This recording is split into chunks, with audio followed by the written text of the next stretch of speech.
सर्वात मोठी बातमी मनोज जरांगे पाटील यांनी पुन्हा आंदोलनाची घोषणा केली आहे।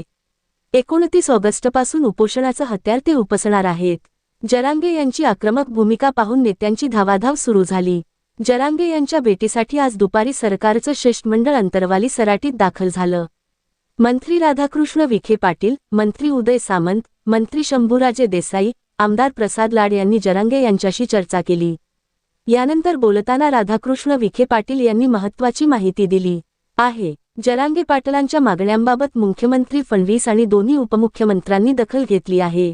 राजकीय हस्तक्षेपामुळे पात्र लाभार्थ्यांचे दाखले रद्द होत आहेत हे बरोबर नाही। पुन्हा असा प्रकार होणार नाही याबाबत वरिष्ठ पातळीवर दखल घेण्यात आली आहे। तसेच प्रसाद लाड यांनी याबाबत बैठक घेतली आहे। ज्यांच्यावर अन्याय झाला त्याचे निवारण करण्याच्या सूचना करण्यात आलेल्या आहेत। आता आम्ही सर्व अधिकाऱ्यांची बैठक बोलावली आहे। जर काही दाखले नाकारले असतील तर समाजामध्ये संभ्रम आहे, त्याबाबत ठोस निर्णय घ्यावा लागेल। एकनाथ शिंदे याचंही यात बारीक लक्ष आहे। सरकार सकारात्मक आहे, मात्र दुर्दैवाने काही निर्णय होतात। 2-3 दिवसात आम्ही सगळे वरिष्ठ अधिकाऱ्यांची बैठक घेऊ।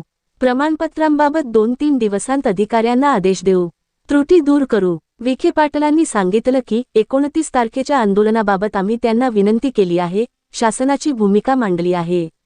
मी मान्य करतो की त्यांच्या मनात चीड आहे। निस्वार्थपणे समाजासाठी त्यांचा लढा सुरू आहे।